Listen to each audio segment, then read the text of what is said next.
this edition of The Number, we're taking a look at the classic American family hauler, and then we're bringing home a 1960 Rambler to give it a new lease in life, and I can't wait to see how this one turns out.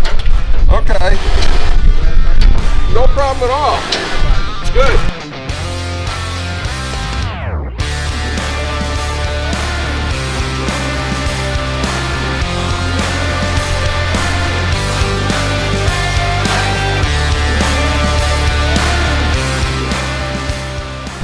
Hi everyone, and welcome to another edition of The Number. Today we're looking at a really special car. I can't wait to see it. We don't do too many of these cars. We're also doing something a little bit different. Not only are we going to look at a car, but we're also bringing one back. So let's hit the road.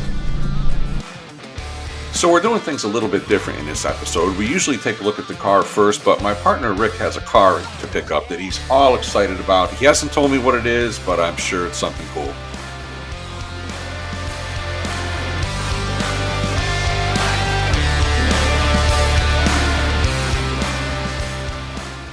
So we pull up to this car, and needless to say, I'm quite surprised. It's a 1960 Rambler sedan, and it definitely needs a lot of help. It certainly needs a paint job. It doesn't run. Looked underneath it, and it's a unibody car, but there's nothing under there but a lot of dust. And it also would be nice if it had more than one tire inflated, but it doesn't. I'm not sure what Rick has in mind for this one, but it's going to be a lot of work. So right in line to pick up this beautiful automobile today, my power winch decided to stop working. So we have to winch this four-door Rambler up to the trailer by hand, and we're getting about 1/8 of an inch every other minute, and it's proving to take quite a long time.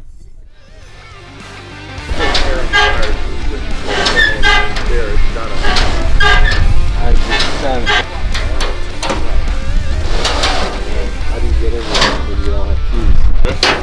And I'll latch it through over here on this hook, and I'll see what we got, and then we'll pull it forward. Well, about an hour later, we've got the four-door Rambler up on the trailer. It's all tied down and ready to bring back. Like I said, I'm not sure what Rick has in mind for this one, but sure it's going to be interesting. So with the Rambler safely tucked away, we're back at the barn and ready to head out to take a look at our subject car. Taking the Jeepster today, always one of my favorites, especially on a nice day.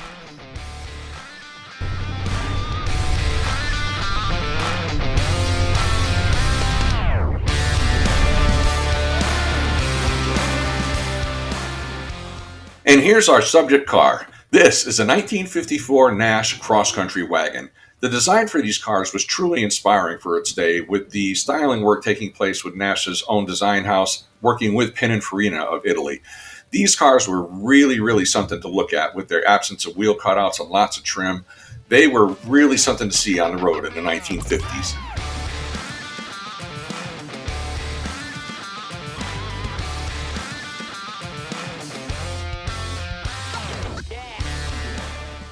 And here to tell us a little bit more about this beautiful Nash wagon is owner Jim Olson. This is a 1954 Rambler custom cross-country station wagon. I'm not sure how many were built, but it's a pretty rare car for a Nash or a Rambler.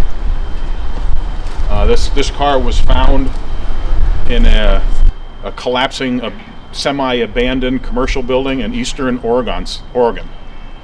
And I took a shot when I bought it because it didn't look anything like this, and brought it here to Connecticut. And what you see is about a month and a half, 2 months worth of polishing and getting it running. The engine was seized up. We got it unseized, and now she runs and drives like a champ. The Jeepster that we're driving today is actually a distant cousin of Nash. Nash got its start in 1916 in Kenosha, Wisconsin. It was founded by Charles Nash, who was a former GM president. In 1937, Nash merged with the Kelvinator Refrigerator Company and became known as Nash Kelvinator. This was the era of George Mason, who brought the company to a new level with some really, really cool designs. They introduced the Air Flight in 1949, which was this really streamlined design and had front fender skirts. They also did the Nash Healy, and the Metropolitan came along a little bit later on. Along the way, Nash acquired Hudson Motors in 1954, and they formed the American Motors Corporation. Nash ended production in 1957, but continued as AMC when they acquired Kaiser Willis in 1970. And this is the connection between our Willis Jeepster and the Nash. The end came in 1987 when AMC was bought out by Chrysler and became a division of the Chrysler Corporation. So we've started our inspection of this car, and there's so much to look at here. The two-tone paint is absolutely gorgeous. Bodywork looks really, really good on this car. We're also checking interior, checking all around the car, door fit, trim, see how the body panels line up and everything like that. So far, the car looks pretty good. I'm pretty impressed with the work he's done on it. It's amazing he was able to bring it to this condition from the way it was found. Can't wait to take it for a ride. So one of the things that I look for in a car, particularly cars of the 50s that were prone to rust, is I always have my trusty magnet here. And what you want to look for is that the magnet sticks on the car. And obviously we've got good metal here everywhere, so we do that all around. The other thing is I always carry a trusty number 2 pencil, and the reason for that is when you're looking at a flat side panel here, sometimes it's hard to see an imperfection. So what you can do with the pencil is bring the pencil, hold your finger down and bring it, and you're looking at the reflection. If there's anything wrong with the body whatsoever, you'll see a ripple in the reflection of the pencil going down. And of course this works for dark colored body cars, but it'll work for basically any car. Obviously this car is very nice because it has its original panels, but you can see this one is very, very, very nice. So we're off for a ride in this 54 Nash Wagon, and I gotta tell you, there's nothing like riding in a car in the 1950s, the way they glide along so effortlessly and nice and smooth. This car weighs just a little under 3,000 pounds, powered by a 184.6 cubic inch L-head 6.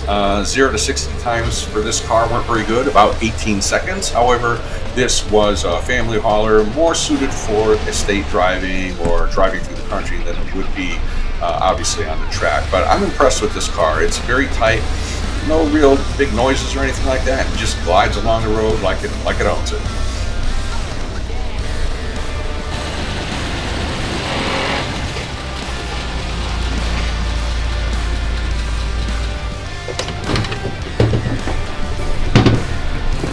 That was a nice ride, Jim. Glad you enjoyed it. It's a fun car. It's a beautiful car. It really is. You just don't see them every day. Thanks for showing us the car. Absolutely. You're very welcome. We'll do some research and be back in touch with you in a few days, okay? Sounds good. Thanks. Have a great day. Bye-bye. You too.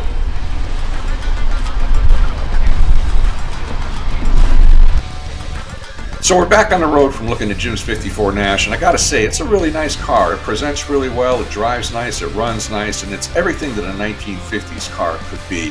I think one of the best things about my job is that I get to drive around some of the nicest cars, some of the coolest cars, get to take a close-up look at them, and it's always, always fun.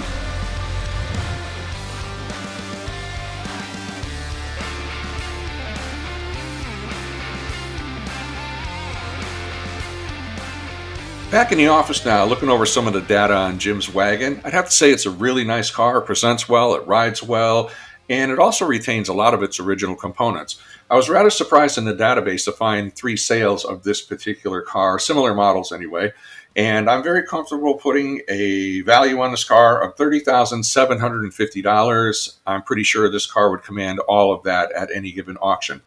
Right now, about a month has gone by, and I just got a call from Rick, and he said that Nash is ready to take a look at, and I find that hard to believe because that car needed so much work, but I'm really interested to see what he's done with it, so off I go.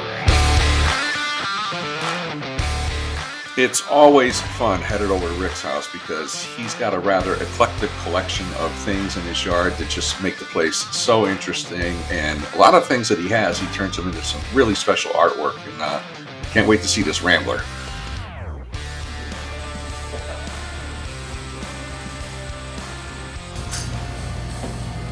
Hey, what's up? I don't see any Rambler out there. What's going on?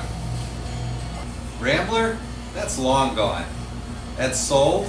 and it's now in 2 different collections. Want to go take a look? Yeah, okay, I'm intrigued. Let's take a look. All right, let's go. So with Rick on board, we hit the road and drive for a little while, and somehow we wind up at a tattoo parlor. And I'm still rather perplexed as to why we'd be looking for a Rambler and we're at a tattoo parlor. But hey, let's see what he's got here.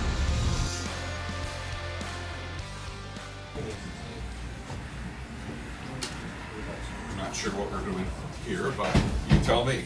You'll see. That's it. What do you think? That's really something. Okay. I'm glad you like it. I get it. Wow, this must have taken a bit of work. So where did you get the idea to do this, and how much work did this take? Well, as you remember, the car was pretty bad off, like broken in half. So everything else out. you asked me, what on earth are you going to do with this? And I said, I have an idea, and this was my idea. So tell me about the bulbs. Well, the headlights are original to the car, and what I did was take a angle grinder with a glass cutting wheel, cut out the backs of the lights, and replaced it with normal household Edison bulbs. So they're low voltage, plug right into the wall, and should last many years without changing a bulb. Well, you really knocked this one out of the park. It really looks great. It's amazing. So I got to ask, where's the back end? The back end's over another friend of mine's house. All right, we get to see that too? Absolutely. All right, let's hit it. All right, sounds good. So we leave the tattoo parlor and we're on our way to take a look at another piece of this car. I don't know which piece we're going to look at, but I'm certainly intrigued.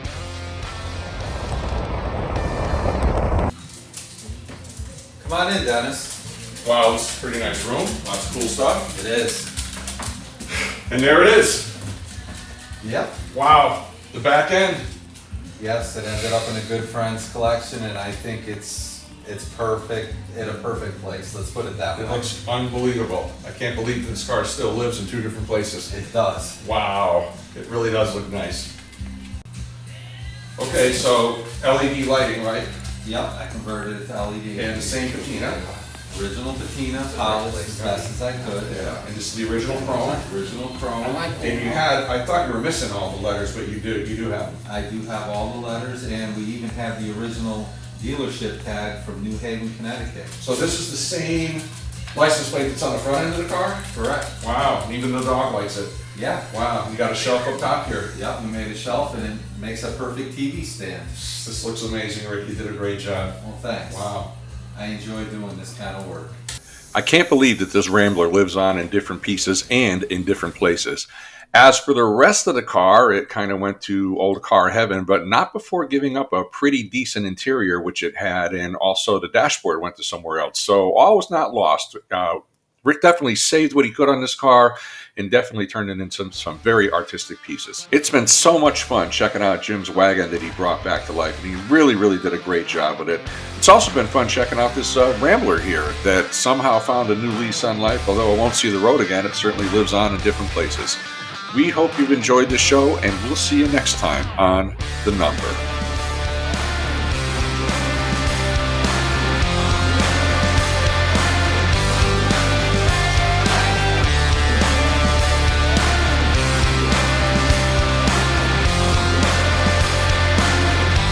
I'll latch the through over here on this hook and I'll see what we got, then we'll pull it forward, okay?